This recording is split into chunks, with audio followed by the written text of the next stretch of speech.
Hi and welcome to Intrepid Wisdom. My name is Deborah J, and on this episode we have Bjorn Andreas Bull Hansen. Bjorn is a best-selling novelist and he's also a YouTuber with 322,000 followers. Wow. So he's well known for going out into the woods with his chocolate coffee and sitting and discussing all things Viking related, outdoors, bushcraft, and motivational as well. So Bjorn, it's really, really good to have you here. Well, thanks for having me. Although I must say, being Norwegian, that expression seems like I'm being eaten or something like that. Which? You didn't get that? No, I started out with a very stupid joke. No, thanks for having me. That's what a cannibal would. No, yeah, you get my point. It's okay. Sorry. No, you're fine. You're okay. It's a dad joke. I'm getting good at the dad jokes now. Oh, okay. Yeah. You have lots of practice. You have two young boys, I think, don't you? I have a daughter and a son. A daughter and a son. Okay. So we had originally connected because obviously I've seen a lot of your videos. Bjorn is great for, as I say, going out. He sits in the woods and you have the most calming, relaxing, nurturing vibe when I'm watching your videos. Everything slows down, and because it's out in the woods and you're just very calm yourself, it's really, really lovely to watch. And what I found was while watching a lot of your videos, the male role model seems to be something that was a common theme for importance for ourselves. I've done a lot of female role model podcasts, but not any male role model podcasts. And I felt it'd be really, really nice to connect with you and talk to you about that. So maybe you can tell us a little bit about your own experience, your own role models, how you came to what you're doing. Well, I started my YouTube channel to document my hands-on research in the Viking age and also bushcraft. But then I saw a need to both in me and in my viewers to talk about issues that concerns men today, both young men and boys, I would say, and older men, but mainly, and I think it's a well-known fact now that masculinity has gotten a bad name recently, which is very sad. And so I've been talking about that, and it's important to me. It is astonishing to me to witness how it's not very bad in Norway. I come from Norway. It's not that bad there, but I'm kind of shocked still to see the degree of insanity that is in full display in, for instance, in the USA when it comes to things like gender and masculinity. Masculinity, it's a positive force, and I've never seen it in any other way. And it was, for me, very strange to see people talking about masculinity as something negative. So why do you feel that is? Or because I agree with you, because my own personal feelings as a woman is there is this rise in feminism. I know feminism has always been there, but I think that it's become quite a dirty word in some respects, in that there's anything that's an extreme on one side or the other. Personally, I feel that it's just, if it's an extreme, you don't have balance. You need to be somewhere in the middle. And without man and woman, we wouldn't be here. So I think for us to look at the masculine side of what's happening in the world, yes, it's important to see that, and it's important to see the aspects of it. But I think criminalizing it is something we need to be very careful on. Equally on feminism, on the feminine side, it's equally important to not incriminate that, because I'm a woman and I want to own my femininity. You're a man, you want to own your masculinity. But I think there has to be a somewhere in the middle for this. So what's your opinion on why this is happening? Well, first of all, I would like to say that I'm soon 48 years old now, so I can still remember that there was a time when I would actually call myself a feminist. It was not on my mind a lot, but this was back in, that's a long time ago. And that was before you had these new waves of feminism, which to me is not about feminism, it's about power and control, but that's beside the point. And now I forgot your question. I'm sorry. No, you're fine. So just looking at the reason as to why masculinity, you know, we don't have an answer. There's no definitive answer to anything. But in your opinion, why do you feel that masculinity is being so targeted, and why is it such a big issue? There are many reasons, but some of those reasons are difficult to talk about. But I'll make an attempt. I think this has largely to do with an attack on individuality. I hope I pronounced that correctly. Perfect. Masculinity doesn't go well with group thinking. It doesn't go well with subjugation and just falling in line with whatever rules and regulations are imposed on you. Masculinity is about individuality. It's about taking responsibility for yourself and for your family.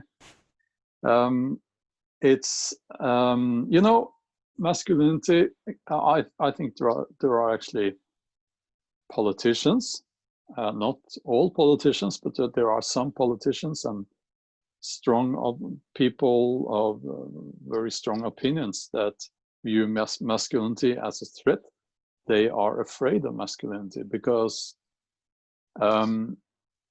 it's a very primal force, and it goes against what we're seeing. For instance, it goes totally against what we're seeing now with, and I'm going to say it, the corona and COVID and all that, without trying to get into that too much, but it's about individuality. And I would say that masculinity has been under threat before. It's not. We always tend to think what's happening now, it's new.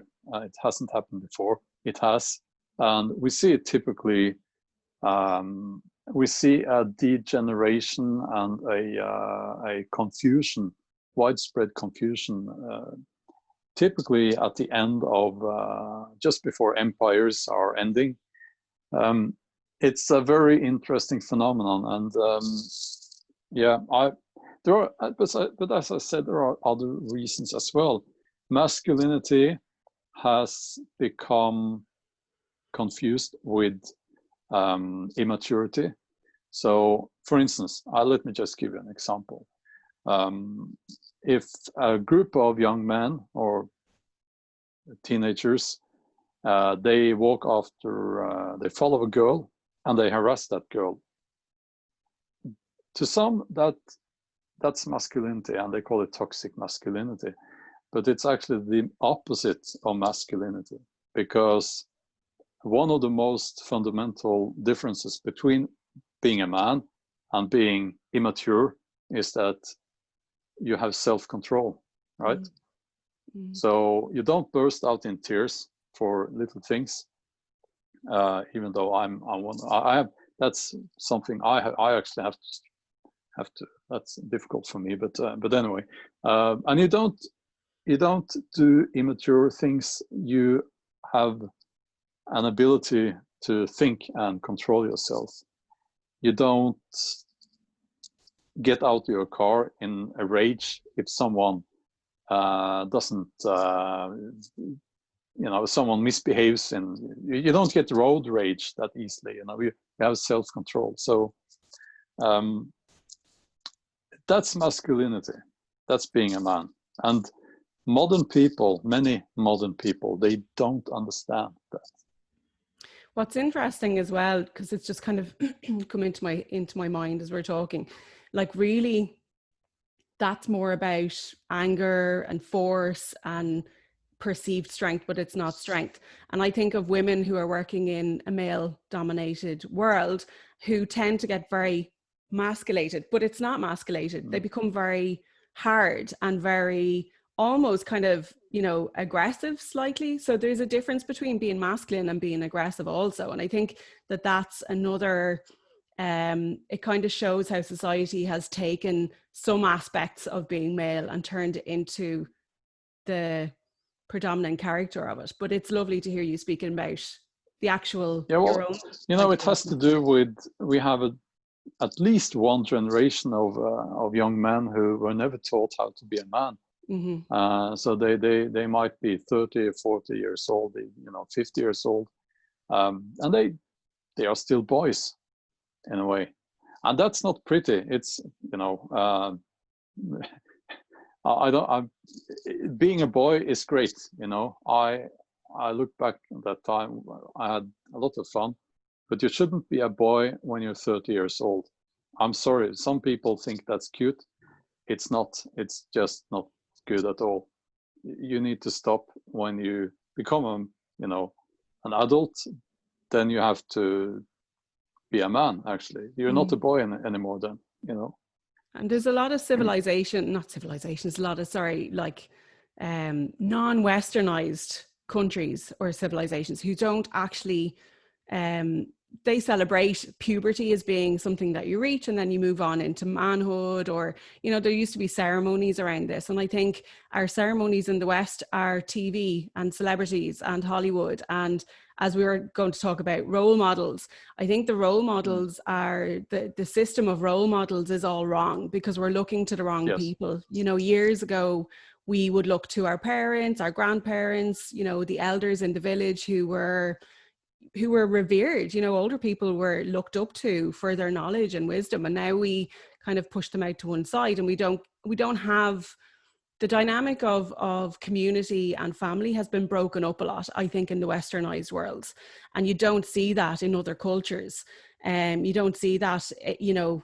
I spent some time with shamans in Colombia, and they are very, very family orientated, very, very community orientated, and I feel that that's part of kind of what's happening, that these role models are not the right role models. Yeah, I absolutely agree. And especially if you look at something that is truly toxic, and that's the the typical Hollywood image of role models these days, that would be a action hero actor who used to be a drug dealer, who is on steroids, and he sleeps around. Yeah, it's like, I added everything bad together there, but it's like that could very well be a role model for young men or even boys, and it's not a that it's not good. I'm very much against that. We're not supposed to be naive about people, but we're not supposed to glorify bad behavior either, if you ask me. And I feel that it's one of those things, we're learning from people off of a screen on how to be in life. We're being told what to wear, what to eat, what to drink, what to think. We're not actually in the presence of their energy to know that they're real human beings, that they mean what they say, so I feel also that, kids are growing up with these young pop stars who then turn out to be these really bad role models. And I feel the only way to stop that is by, stopping them from looking at TV and stuff. And you can't really do that. Not every family can do that. Not every family is going to do that. But how, in your opinion, would we be able to, how do you change that? How do you change? Because really you have to start with kids and work your way up. It's very hard to change adults, in my own opinion. But it's nice to be able to inspire and encourage this next generation to have better role models. How do you feel that we could do that? Well, there are some guidelines that we can start with, and that's the age allowance for a movie, for instance. If it says 13 years old and your son or daughter is 12, they are actually not supposed to watch that movie. So that's one thing you can do. I would also say that at least we can try to present alternatives to our kids. And many people would be surprised when they see that their kids, they actually prefer to watch, if we're talking about TV shows, all kids and adults too watch TV. I'll give one example. We do not watch, we don't watch reality, I said there's a reality TV series, and I've said for years, because I mixed everything up, Paradise Hotel, but I think it's Paradise Island. I think something you could be like right. that. But anyway, yeah. I said in meetings we not publish on everything. They talked about social media, and I always use that as an example. Everyone was just nodding. I think maybe they They're being polite. they got what I meant, but it's at least a proof I don't watch that. Yeah. But and we shouldn't. And if nobody watched that garbage, they would stop producing that. So one example is we don't watch that in my house, and no, I should say our house, or else I'll get in trouble with my wife. But don't be impressed. Her house. But we found another series, actually, a reality show. We were watching TV last night, and it's about some couples, and they go out in the Alaskan wilderness, and they meet an older couple there, and they have to build something to prove that they're worthy of that property. I know it's edited, I know it's TV, but still, positive values, and it's there's a positive vibe there, and so that's good. We presented that alternative, and my son, he doesn't care about that other nonsense anyway, but he's free to choose, and he chose that. So, and I think most kids, they will actually choose the more intelligent and positive alternative. We just need to offer them that alternative. And I think quite often it can come down to things like peer pressure as well. I have a friend who doesn't really watch TV in her house. She's a little kid who doesn't, they're not into labels. They're not into any of that. But even the daughter is being pressured into by her friends and excluded by that pressure for not having the things that they have, for not knowing about the things that they know about. And there is a lot of pressure on kids nowadays as well. But definitely, I totally agree. I think it's about providing an alternative, but it needs to start with the adults. But I think not most adults, that's not fair because I don't have figures and numbers, but I think a lot of adults, if they don't really see what's wrong with these shows, these programs with Hollywood, and if you don't know about Hollywood, you need to look it up before you let your kids watch a lot of this stuff. And I had my eyes closed for years. I didn't know about a lot of the stuff that goes on. So for me, I wouldn't have necessarily stopped my kids if I had them, but I know now I would. So I think a lot of it is about education as well. But again, we need role models for this education. So people like yourself talking about it as encouragement and inspiration to other men to kind of look at what they're doing, look at, their family life, and just to have their eyes open a little bit more. Do you know? Yeah, exactly. And it's, I know it might sound naive when we're talking about it like this, because you have that peer pressure and you have all the commercials, you have our kids being bombarded, and we as well, with commercials for, it's always the same, something shiny new, something shining new, a thing or a TV show or I don't know what, but it's I think you need to have some rules. Most people, they don't. For instance, in our house, we don't have any magazines. Now that was more popular a few years ago. You know, magazines where it says that it's about royals and celebrities and things like that. I hate that. It's like I can't have that in my house, our house, because I would be embarrassed if someone saw that in our house, and that's why I've had that as a rule. And older relatives, they've asked, well, and what do you want is these magazines? They're so interesting. It says, you know, but it's about the royals, and it's like, no, don't try that. But the same now goes for TV and social media. You know, it's big. It's a big threat in many ways, and I think the only thing you can do is to actually be on social media and try to work against this shallowness that we see all over the place. And because kids and adults, well, we all use social media, and I think it doesn't have to be. It's a great tool.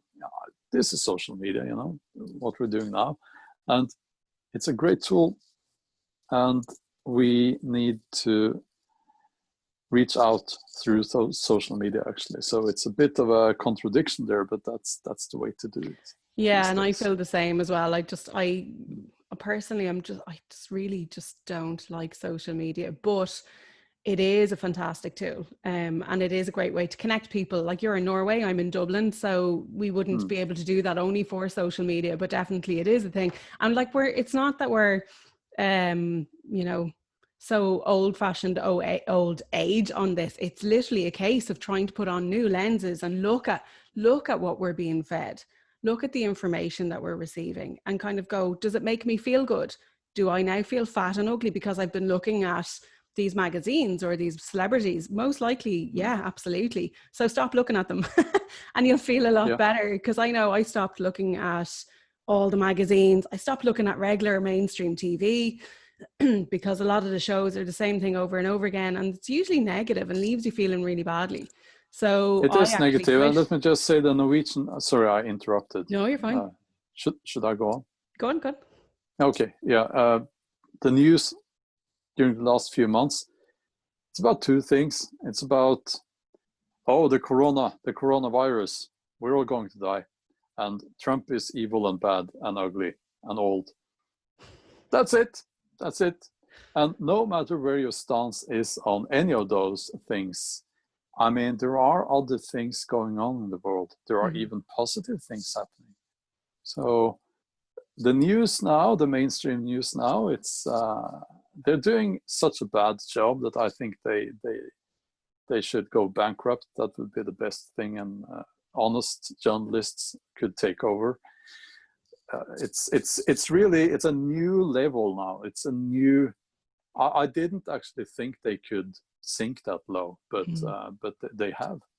Yeah, and I think in time, I'm actually quite hopeful that in time it will change, because I think a lot of people are waking up to that concept that what they're being fed isn't necessarily always the truth. And I think if you're not sure of what the truth is, the easiest way to figure it out is to literally figure out what's here and just be centered in that and try and kind of come back to yourself, because there's a lot of conflicting information all over the place at the moment.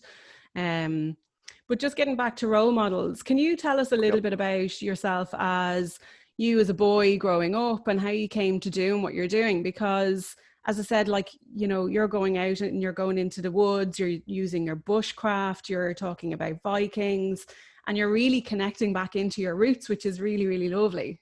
So maybe just let us know how you came to the channel that you're doing and your woodcraft or your bushcraft. Yes, well, that's quite easy to answer because I've always been obsessed with two things, really. It's nature and the Viking age, or the Viking lifestyle, if you will. So I started out doing bushcraft. We didn't call it bushcraft back then. We're talking early 80s, and just me, because I didn't have many friends, so I went out into the woods, and I enjoyed spending the whole day there. And back then that was okay, kids could actually do that. So that, I must say, that was during the summer holiday, because I lived in a suburb of Oslo and no woods nearby. But when I got old enough to take the bus alone, I could do that, and I went hiking in the nearby woodland. So I think the Viking age part it felt very natural it's always been there in a way. And I was lucky, because we had in our home, when I was a kid, we had the sagas, I believe, and we had literature that pointed in that direction. So as a boy, I liked to read, and I read about different times, and yeah, it just, I connected with that. I was very young, so I can't really remember how young I was. We're actually talking about right at the age, I think, when I started school. And then in my teenage years, I went more, hiking and making fires out in the woods and stuff like that. And you learned to do this yourself as well, Bjorn, because when we were speaking before this, I was asking Yes. Bjorn, how did he learn how to do this? Who was his role models? And you were saying to me that you taught yourself, which I was like, wow, that's amazing that you taught yourself, that you figured that out yourself. I taught myself, yeah. And I wouldn't say I got to an advanced level as a bushcrafter at that age, but I did teach myself, and I would say that the most challenging hiking trips was actually when I was in my teenage years. So yeah, I remember the first winter overnighter. That was in a sleeping bag that was not for winter. Oh. I remember that. Oh no, that's a good way to learn. Yeah, well, that's a different story. But then I became, in my 20s, I became a novelist. And even though I haven't only written historical novels, that's what I do now. But the Viking age was always there as an inspiration, I would say. And I don't know. The bushcraft thing, more advanced techniques, making primitive fire, and that I must say, actually, YouTube videos. I learned a lot watching YouTube videos and trial and error. And what made you think about doing, like, obviously it sounds like going out into the outdoors and, doing your bushcraft became a normal and a natural thing for you to do. What made you decide to do the YouTube channel, or when did you kind of think, oh, this would be a good idea, I'll sit here and do some videos? Yeah, well, that was what I was thinking. I'll just make some videos. That will be fun. And also maybe, I thought maybe that will result in that I sell a couple of more books.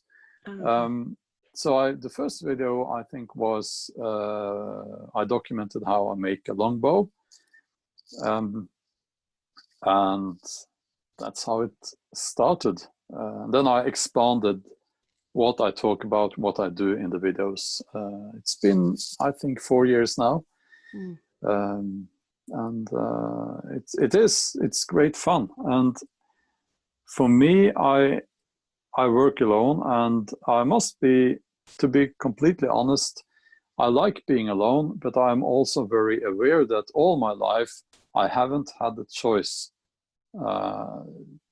I have never had I've been alone, and that's just, I didn't like it at first, but now that's just me. It's part of my personality. And for And those reaching who are out through, yeah. Sorry, for those who are listening, just when you're talking about being alone, because, you know, the times that we're finding ourselves in currently, like I personally would have struggled with the idea of, I've always spent a lot of time alone. I also like being around people, don't get me wrong. But I'm quite a quiet person. And I remember my dad sitting with me as a kid and saying, you know, when you get to adulthood, if you can hold on your hand 5 people who are your closest friends, you've done very, very, very well.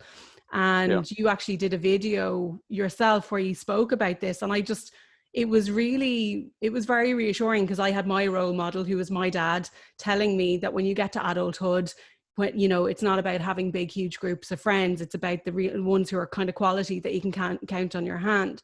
And that's my intrepid wisdom from my family. But to hear somebody else say it on a YouTube screen, I was really comforted by it. And I actually feel that if more people knew that, I think, you know, we'd probably settle in with our alone time and our loneliness to a certain extent. It's not we don't have to be lonely, but it's about being alone and being okay with being alone. And at the moment, I think a lot of people are struggling with the lockdown and being separated from each other. What would you advise for people? How would you advise them to become okay with their aloneness? Yeah, well, I'm actually considering making a video about that exact question. But I can talk a little bit about it. It's difficult. I think that's the first thing we need to admit. It is difficult to be alone when you don't want to be alone. It's going to cause pain, and you're not going to grow out of that pain. It's not something you get used to. There are people who enjoy being alone, they say, but they tend to have a choice. So the big question here, is it your choice, or has that choice been made for you? So we're going into isolation again. I think by September, we will be back in, well, some countries are still in lockdown, but, well, I made a video about that as well, actually. But we need to prepare to handle being alone, and realizing that you don't have 10 friends. You probably don't have 5 friends. That's very important, because I know people who said, well, I actually heard about a guy who said, I have 2,000 friends, or was it more? He was working in the nightclub business or something like that. That's nonsense. It's obviously nonsense. And most people, as you said, if you have 5 good friends, you've done very well. You tend to lose friends as you grow up and become an adult. And now we have to deal with not seeing those friends probably for a long time. Well, I don't know, but we need at least to prepare for that eventuality. Is that the right word? Yeah. Yeah, and I don't really have a good advice. You just have to accept that life comes with pain. And it's, well, and then you have practical advice, of course. keep yourself busy. It always helps to do things like physical things, like do you know a craft? I like to whittle. And What's I'm not very whittling? good at it, but I Oh, enjoy it. whittling is with the wood, isn't it? With Yeah, well, you the knife and make the wood. something, Yeah, yeah, whittle on a stick, something like yeah. that. And I obviously enjoy being outdoors. Now, I have to say this, about the regulations that prevents people from going out in nature. Mm-hmm. I think that's it. It's That's criminal. Yeah, I was going to say that it's Yeah, crime. yeah, I would agree. It is. I'm not a doctor. I'm not a scientist. I don't. Many people they are so certain about these things, but at least I know this. It's going to cause a lot of harm. It's going to cause a lot of depression if you can't get out and get out into nature. We in Norway, we were encouraged to go out in nature during the lockdown. So we actually had people crowd. Some of the most popular camping spots, they were crowded. And everyone, newbies, is that what you say, to camping, they got hammocks, and so we had hammocks all over the place. I think that's wonderful. Wait till they get to the winter, Bjorn, and they'll be using your winter sleeping bag, and they'll know more. Yeah. Yeah, that's one other thing. If we get the lockdown this fall, it gets darker, colder. I worry about that. I worry about the mental health of I worry about that. It's something that it's something completely new. And I think, humans are very resilient. We're very adaptable. We will find our way through it. I know, look, it's not going to be like that for everybody. And I think it's going to be a bigger adjustment. If we do go back into a lockdown, it's going to be a bigger adjustment for some people than others.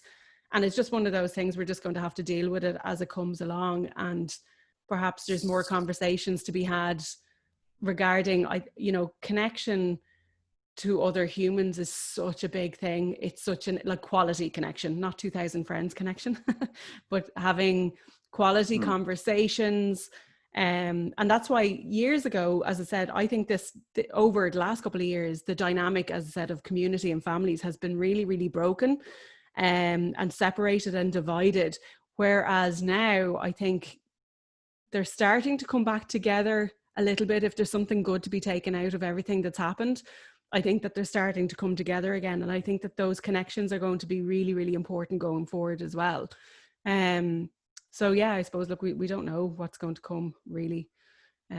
Well, there are two outcomes. Just off the top of my head, there are two outcomes. We can become slaves. We can just become people who do whatever we're told to do. Or we can get out of this stronger. And if we get out of this, if that's the outcome, we get out of this stronger. One thing we will probably see is a return of masculinity as an ideal, and masculinity then being viewed as a positive force. Yeah, and I reckon really what needs to happen, my own personal view, is that femininity and masculinity need to come together side by side, not so completely one off totally to the left, one off completely to the right, or whatever way you want to look at it. It's about a respect of both of masculinity and femininity.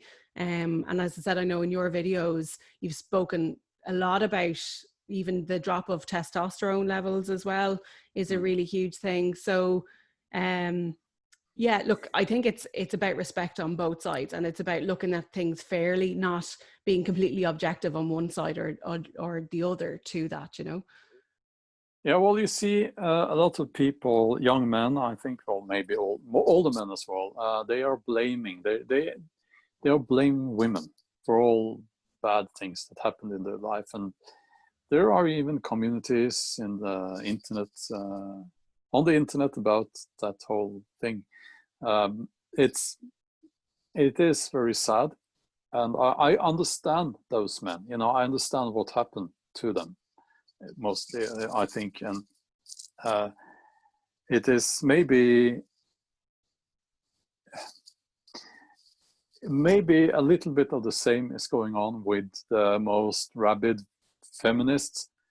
I don't know, but it, to me, it looks like very often these people, they have a history of being hurt by men, and they can't,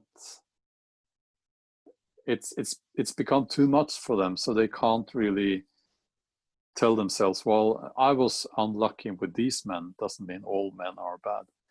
They can't get themselves to say that anymore. It's yeah, I think it's I about don't know. owning it. Yeah. So in terms of any intrepid wisdom that you'd like to share with the audience for maybe what you'd like to see with the next generation or this generation, what would your own intrepid wisdom be if you could pass on anything? Well, wisdom, I don't know. I don't know if I have any. It feels like I have so many questions. But I'm very hopeful, and I'm positive actually about the young generation. I have teenage kids, and they are, you know, I think we had maybe, you know, the so-called millennials. They were unlucky in many ways, but I think the teenagers now, they will grow up to be decent people. It's also one thing that we need to address here. Most people are okay. By that I mean, when, you know, it's the people who scream the loudest that get all the attention on the internet and social media. But that's the rabid feminists and men who hate women, you know, and it's, most people are not like that. And it's, people need to relate to the real world. And it's like, I can tell all the young men watching this that most, if you behave, you know, if you behave in an okay manner, you will likely find a nice woman. That's just the way of life, and that's how things are. And it's been difficult before. It's not like everything is so bad right now. I know it's very easy to say that, and it might look that way. And we have had a trend. We have had a trend lately that's not good at all. But we also need to stay positive. Staying positive in itself will help on the situation. It's like you can actually hit on women. Hit on women. You can't hit women. Excuse my Norwegian. You know, it's that an expression? Yeah, no, like I know exactly what you're saying. Yeah. You go over to a woman and you say hello, and well, maybe, yeah, I don't know what to say, but what I'm trying to say here is you can actually express that you're interested in a young woman. You know, it's not criminal. It's the same as it's always been, and you will likely not be told off. Well, sometimes that happens, but I mean, what I'm trying to say is things aren't that different. You know, we're not that far gone into insanity. And it's important that we realize that, because maintaining, what's it called, normality is important in itself. Yeah. I like recently I was speaking to somebody else about the relationship and dating world, and years ago people met in real life, and the online world, when people were on the online world, it seemed like really seedy and a little bit like, oh, I wouldn't do that.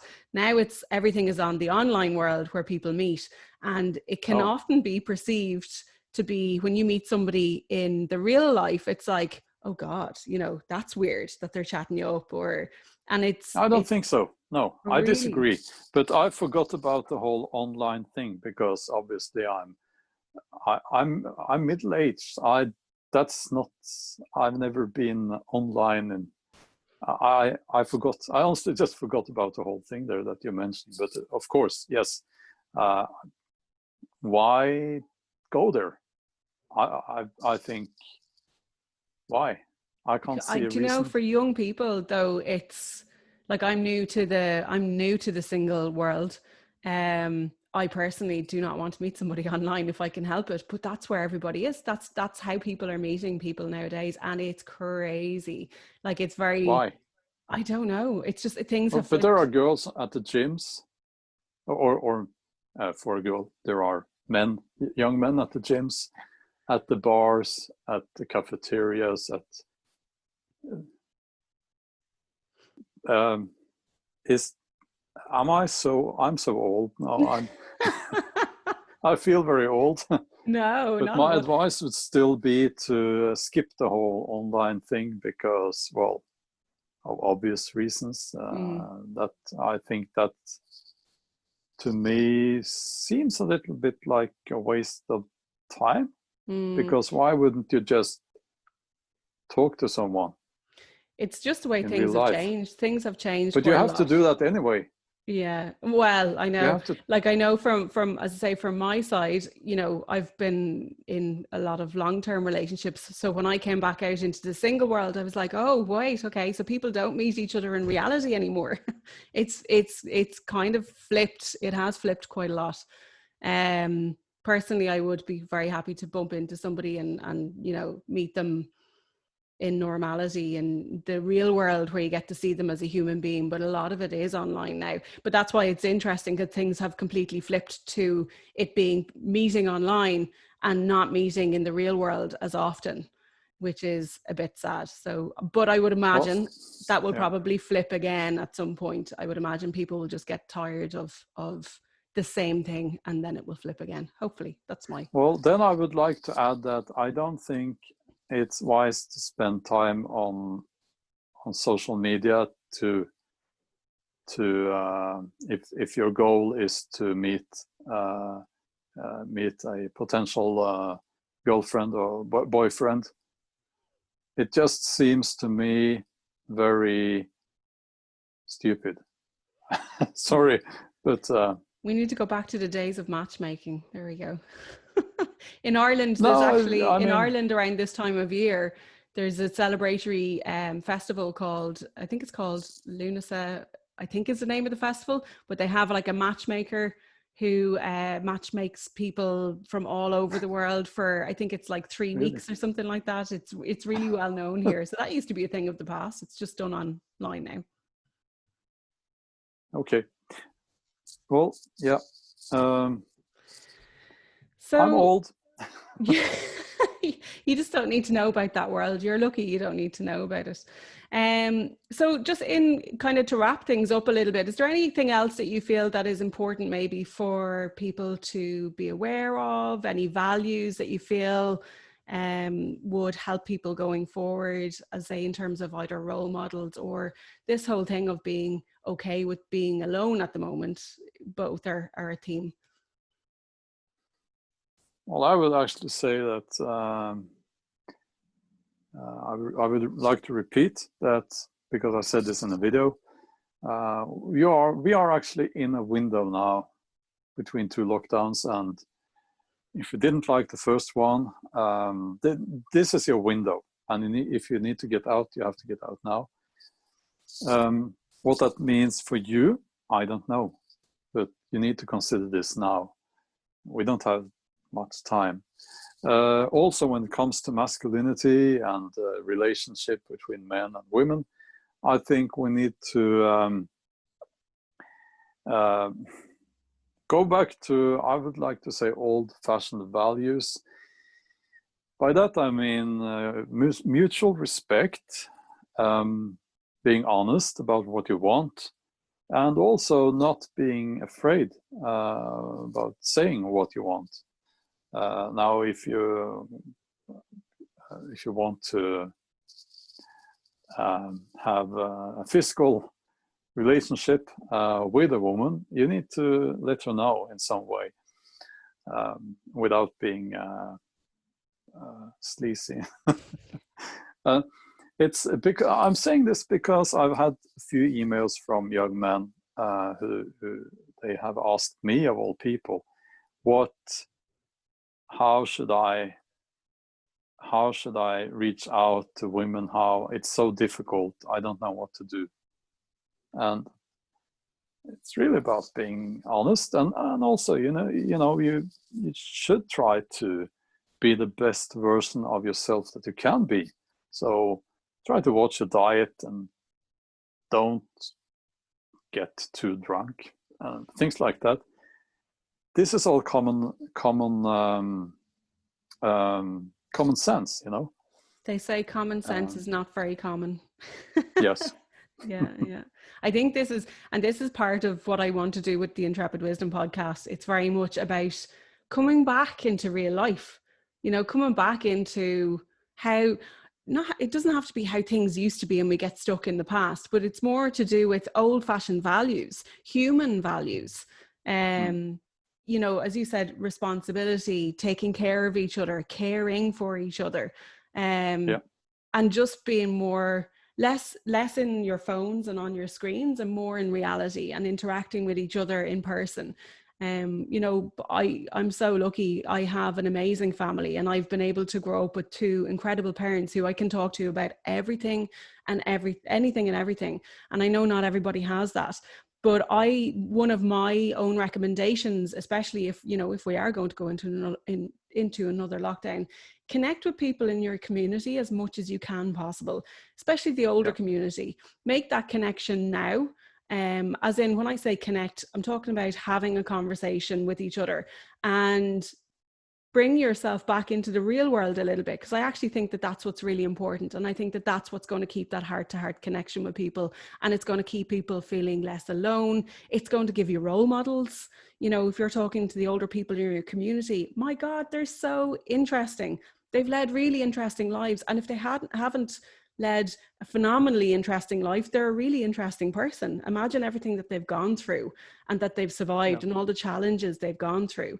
So I think if we could do anything now, it would be to connect with these people and to maintain and build that connection. Absolutely. Wise words from Intrepid Wisdom.